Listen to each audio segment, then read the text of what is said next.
Hi, நம்ம இப்போது வெள்ளை பூசணிக்காய் பால் கறி பண்ண போகிறோம். எண்ணெய் வச்சுட்டு கடுகு போட்டுக்கோங்க, 2 வெந்தயம் போட்டுக்கோங்க, இஞ்சி கிரேட் பண்ணி போட்டுக்கோங்க ஒரு துண்டு. அப்புறம் மிளகா, பழுத்த மிளகா வந்து ஒரு 4-5 2 கீரி போட்டுக்கோங்க. கருவேப்பிலை கொஞ்சம் போட்டுக்கோங்க. பச்சை மிளகா இருந்தால் அதுவும் போட்டுக்கலாம், கலர்ஃபுல்லாக இருக்கும். சிகப்பு கலர், பச்சை கலர். 2 கேஷ்யூ நட் போட்டுக்கோங்க, இது ஆப்ஷனல் தான். அப்புறம் பூசணிக்காவை நல்லா சின்ன சின்ன பீஸாக கழுவி வெட்டி வச்சுக்கோங்க, துண்டு பண்ணி வச்சுக்கோங்க. அது போட்டு இந்த எண்ணெயில் தேங்காய் எண்ணெய் தான் நான் ஊற்றியிருக்கேன். ஸோ நல்லா எல்லாம் செய்கிற மாதிரி. இதில் ரொம்ப வெரி சிம்பிள் தான், நிறைய இன்க்ரீடியன்ஸே கிடையாது. பட் ரொம்ப டேஸ்ட்டாக இருக்கும் குழம்பு. 2-3 குழம்பு வைக்கிற இடத்துல கூட இது ஒரு குழம்பு அடிஷ்னலாக வைக்கலாம்.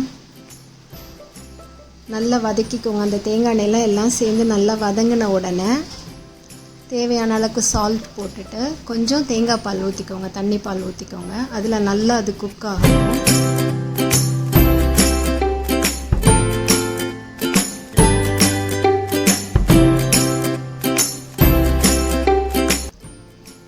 சீக்கிரத்தில் வெந்துடும் வெள்ளை பூசணிக்காய். மஞ்சத்தூள்லாம் வேண்டாம், ஏன்னா அது ஒயிட் கலரில் இருக்கிறதுக்காக. அப்புறம் நல்லா திக்கு பாலை ஊற்றிக்கோங்க. தேங்காய் பால் ஊற்றின உடனே ரொம்ப கொதிக்க விடக்கூடாது, திரிஞ்சிரும். பாலும் ரொம்ப கொதிச்சா அது ஃப்ரெஷ்ஷாக ஊற்றி சாப்பிட்றது தான் அது நல்லாயிருக்கும். டேஸ்ட்டும் உடம்புக்கும் நல்லது. அது வயிறு புண்ணெல்லாம் ஆற்றும், ரொம்ப ஹெல்தி. அது நல்லா கிளறி விட்டுக்கோங்க. குழம்பு கொஞ்சம் தண்ணியாக இருக்கிற மாதிரி நீங்கள் ஃபீல் பண்ணிங்கன்னா 1 ஸ்பூன் கார்ன்ஃப்ளவர் நான் இப்போ கலந்து ஊற்றிருக்கேன். வேணும்னா நீங்கள் அதை ஆட் பண்ணிக்கலாம். டேஸ்ட்டு மாறாது, குழம்பு நல்ல ஒரு திக்னஸ் கிடைக்கும். கொஞ்சம் கொத்தமல்லி கருவேப்பிலை போட்டுக்கோங்க. சிம்மில் போட்டுக்கோங்க, ஃபுல் தீயில் வச்சிடாதீங்க.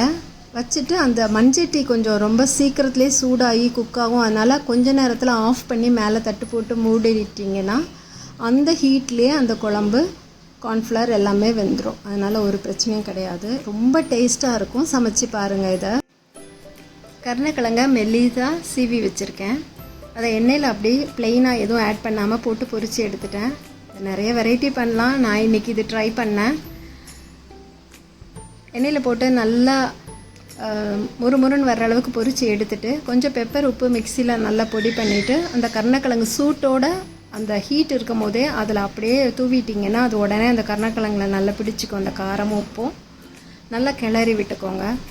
சிம்பிள் ரெசிபி தான், இதை நிறைய வெரைட்டி பண்ணலாம். நான் இன்றைக்கி இது சிம்பிளாக இது பண்ணியிருக்கேன், ரொம்ப டேஸ்ட்டாக இருந்தது.